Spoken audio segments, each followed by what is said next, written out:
Once upon a time, there was an episode of Horror Story. I can't do that. Happy Halloween, guys. Let's get into this episode.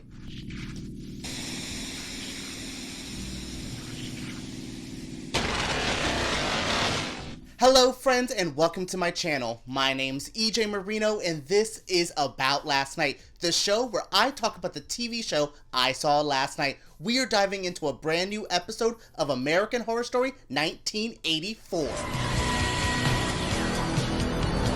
I hope you guys like my costume from Us. I wanted to do something a little bit fun for this review because it's Halloween time and we had a pretty fun episode of American Horror Story. Do I love this episode? No, but this was a good episode for backstory, a little exposition about what was really happening, and some great acting. Oh, there's a great scene in the middle of this episode that blew my mind. Now, look, like I said, this isn't a amazing, oh my god, over-the-top episode, but we're really setting up for that finale in, I think, a good way. We're building towards what this final act of this season's going to be. We already kind of establishing our final girl. We know who the real villains of this are, and I really like that. I had a good time with this, even though I didn't love it, and I would have loved something a little bit more spooky for the Halloween episode, but I won't really complain in a season that has been overall pretty fun. The episode starts in 1948. Yeah, we went way back to see the beginning of what really started at Camp Redwood. Well, at least there it was called Camp Golden Star. We also get a cameo from the always wonderful Lily Rabe. We all know her from like Misty Day, Sister Mary. Like, she has been great characters and I love seeing her here. She is playing the mother of Jingles and we got to see kind of the Jingles backstory. His mother used to work at the camp where he had a younger brother who died at the camp in a very like Jason Voorhees-esque moment, and we got to see the moment where she found out her son died. She really doesn't like Jingles as a kid. She's like, I liked your brother more. Why did he not die? And we got to see some camp counselors not really paying attention to him, which is a motif in Friday the 13th, but also explains why the camp counselors here seem to be cursed. And this is like a overall vibe that I enjoyed, that we got to see this kind of lady in white curse. It reminds me actually of the movie The Grudge, where something so horrible happened at this camp that like the evil from that what happened was imprinted onto the camp. I think that's such a smart kind of a trick, you know, with Murder House or Hotel. They never really explained what was the root of why evil was drawn there. So I like that they explained it here, that something so horrific happened that it really manifested the campgrounds into some weird, ooky spooky like hellhole. Then we jump right to where the story left off with Donna saving Brooke. They're kind of like hiding out in a motel while Brooke goes through all these withdrawals from like the death medicine they gave her. So that was really cool. We got to see her and Donna start bonding a little bit. Like at first Brooke's like, you tried to kill me. Why should I deal with you? And Donna's like, that was the old me. I'm trying to change my ways. And all Brooke wants to do is get to Camp Redwood and take her revenge on Margaret. She has some really great scenes here talking about like what she was doing while she was in jail, how much she's just purely like built up all this aggression. She missed the 80s. So Donna says, you know what? The 80s are still alive in a roller rink. Now, I'm from a generation that roller rinks were still around and they were still fun. I'm sure they're still there now, but like this was so cool to see at 80s like style roller rink. Emma Roberts looks so gorgeous here. Angelica Ross, who plays Donna, looks gorgeous with that big hair. This is really, really cool. So they get to bond there a little bit, and they run into who I like to call Dermot McDermott. There is Dylan McDermott and Dermot Mulroney, and I just get them confused. I know this is Dylan McDermott, but I just get them confused. So I'm going to call him Dermot McDermott for this review. They run into him with a pure, sketchy, like porn star stash, his gross hair, and he's like, hey girls, can you like give me a ride? And Brooke's like, hell no. But Donna's more lenient on this than I thought she would be. Usually like this, I like investigate serial killers. She should have been the one to be like, no, this is like A+ stuff. Like when I was studying Bundy, this is stuff he would have done. This was like straight out of a Dahmer playbook. So I'm like, Donna, what's going on? But there's some connections there which are interesting. So once they get Dermot McDermott in the car, they drive off and we find out he knows who Donna is. He is creepy sketchy. I think he's like a highway serial killer, and he really starts messing with them until they get a chance to run away. They get stopped by a cop, he shoots the cop, and they use that time to run away from his insanity. While all of that was happening, Jingles returns to Camp Redwood and basically runs in to like the ghost of murders past. He's just like, oh, I remember killing you, but this is when he finds out about the ghost in here, and all the camp counselors are being like, yeah, we're stuck here, here's some backstory. I like that Xavier was explaining that first couple of days when they're like lost and confused, but now they're like settled in their ways. They're also waiting for that concert. You know that one Margaret's throwing at Camp Redwood? Yeah, they're waiting for that moment to strike. So Montana has the idea, if they get enough murders here, they're gonna send in some like paranormal investigators and maybe they can free them. Not a bad idea. I don't agree with like murdering a bunch of people at a concert, but like at least Montana's thinking of a way to exorcise them out of this. And I thought that was a really smart moment. And they also explained that they're not alone. There is this crazy like lady in white who is attacking camp counselors, and Jingles goes, oh, I know the lady in white. It's my mom. She hates camp counselors. This is what happened to my brother. He gives his whole backstory, and we find out that she pulled a Mrs. Voorhees. I have been waiting for the pure Friday the 13th homage, and we got it here, where we find out that the moment that Jingles' brothers, when he died, that really set something off in the Lily Rabe, like, woman in white character, and she kills everyone at the camp and goes to kill little Benjamin, aka Jingles, and he like turns the knife on her and kills her. Sad to watch him kill his mom, but also she was coming for him, and like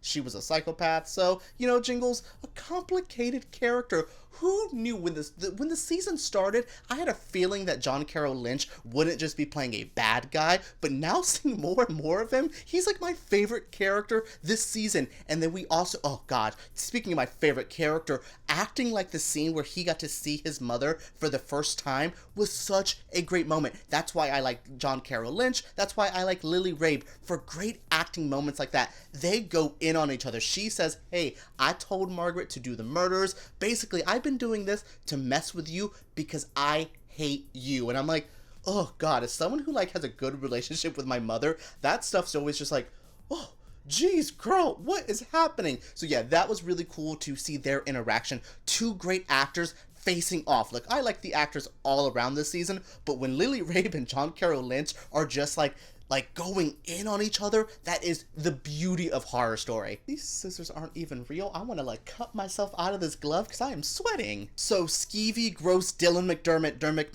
Dermot Maroney, whoever, he actually gets to catch up with Donna and Brooke. He like rams the cop car that he stole into their car, and this sets up one of the more intense moments of this. He basically has Donna tied up to the back of a truck and tells Brooke, you need to drive or I will kill you. Yeah, I either want you to kill Donna or I'm gonna kill Donna and also you. This was such a good moment, but this is when I continuously love Brooke's character, because she's like, oh, I'll do this, and really, she outsmarts him. She's consistently outsmarting some of these dumbass characters, and that's what I love about Emma Roberts and her Brooke character. So she basically, like, tricks the Dermot McDermott character into, like, slamming into the car. She shoots him, and she's basically like, cool, turn the tables, you're not doing this anymore. She cuts off his thumb saying, you ain't doing no hitchhiking killers anymore. And this is where we get the official moment where we have like the cute bond between Donna and Brooke, because like Brooke's like, look, we got rid of this guy who was in our way, I'm gonna go to the camp, you can stay here. And Donna's like, girl, I'm seeing this shit through. Like, I was almost like dragged in a pickup truck. Of course I'm going to Camp Redwood with you. I loved this moment. I love these two actresses a lot. I kind of want to see what happens when they get to Camp Redwood and like start unleashing all the fury there, because I really hope Brooke gets her revenge, because she deserves it. Hey, quick question for you. Do you guys know who Kasha Gugu is? Because he showed up to this episode and I'm like, who?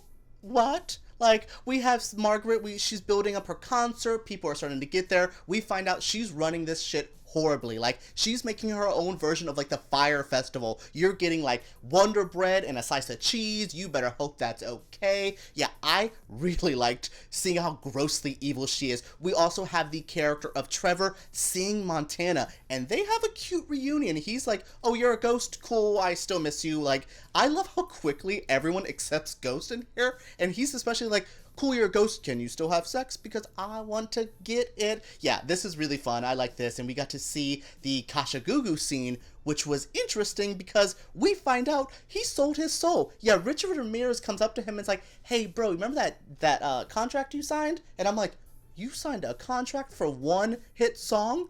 What? Like, if I'm signing my contract with the devil, my YouTube channel is going to have like 1 million subscribers, like Shane Dawson's going to be my best friend, but you sold it for an 80s one-hit wonder? Yeah, Ramirez says, you know what, I'm going to pay that back. He basically starts his massacres all over again in the Camp Redwood concert massacre is on. We don't have any more Kashagugu. Who knows what happens when Billy Idol is going to get here. I like this stuff because, again, this is setting up a great final episode that I think is going to be very explosive. And the episode ends on somewhat of a down note, but at the same time, it really progresses the story. Jingles is contemplating his life, basically, and his mother comes up to him and goes, hey, look, I don't like you, blah, blah, blah, you're a piece of shit, but don't let Ramirez kill you. Like, if he does it, you're going to be trapped in some hellish scape. But if you kill yourself, you get to kind of be in your own control. You're the ghost this time. And I liked that. As much as she